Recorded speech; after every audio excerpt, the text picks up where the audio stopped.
Daily military reports reported. China's armed forces conducted simultaneous military exercises to the west and east of Taiwan on Monday in a move analysts said was a warning to the self-ruled island and its supporter, the United States. The Chinese aircraft carrier Liaoning and its escorts were conducting maneuvers around Taiwan, China's military said in a statement Monday. It was a routine training exercise organized according to the annual work plan to test the troops' training effectiveness and beef up their capability to safeguard national sovereignty, security and development interests, the statement said. Meanwhile, at least 10 People's Liberation Army warplanes, including 4 J-16 and 4 J-10 fighter jets, AY-8 anti-submarine warfare aircraft and a KJ-500 early warning aircraft, entered Taiwan's self-declared Air Defense Identification Zone, ADIZ, according to Taiwan's Defense Ministry. The U.S. Federal Aviation Administration defines an ADIZ as a designated area of airspace over land or water within which a country requires the immediate and positive identification, location, and air traffic control of aircraft in the interest of the country's national security.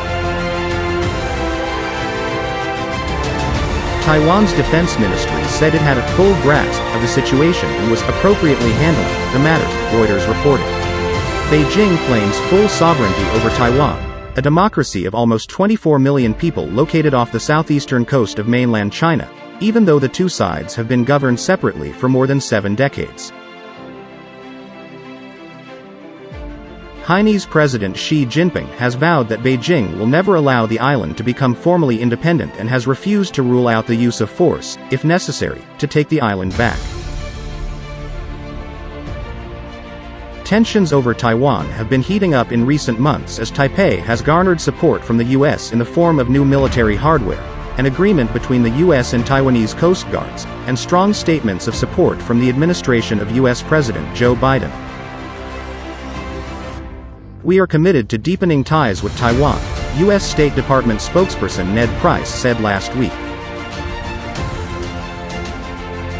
Last month, after talks with Japanese leaders and diplomats, U.S. Secretary of State Antony Blinken warned that Washington and Tokyo were prepared to push back against Chinese threats to stability and order in Asia.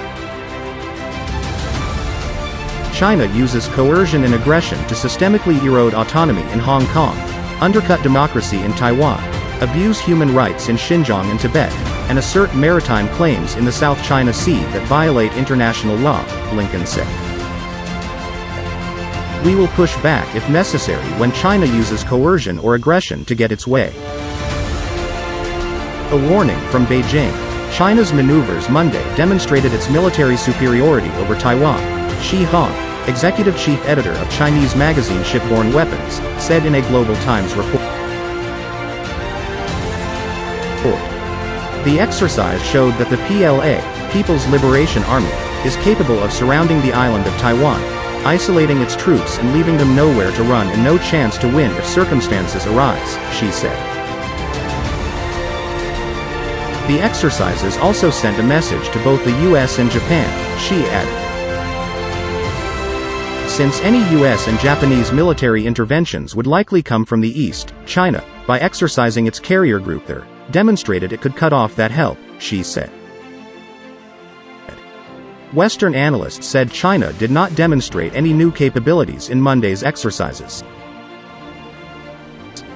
In fact, a Chinese carrier in the open Pacific could play to one of the strengths of the U.S. Navy, its nuclear-powered attack submarines, SSN, said Thomas Shugart, a senior fellow at the Center for a New American Security and former U.S. Navy captain.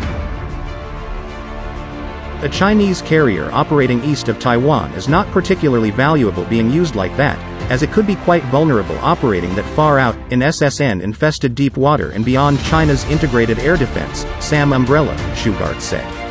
But the Chinese military did make a political statement, analysts said. It's intended as a warning to the Taiwanese and others who Beijing deemed as undermining its interests, not least the Americans, said Colin Coe, research fellow at the Rajaratnam School of International Studies in Singapore. Ko points out that a PLA Navy carrier group has operated east of Taiwan at least twice before, and the presence of large numbers of PLA aircraft in Taiwan's ADIZ is becoming more common. In late March, 20 PLA warplanes entered Taiwan's ADIZ in one day, according to Taiwan's defense ministry.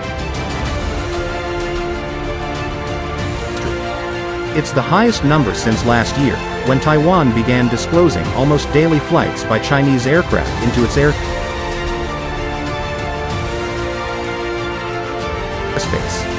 Such Chinese activity is expected to continue.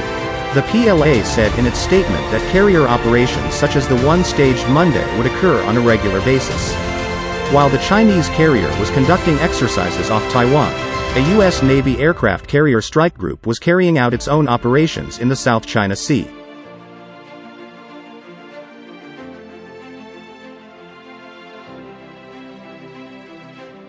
A U.S. Navy F/A-18E Super Hornet lands on the flight deck of the aircraft carrier USS Theodore Roosevelt on April 5, 2021, during operations in the South China Sea.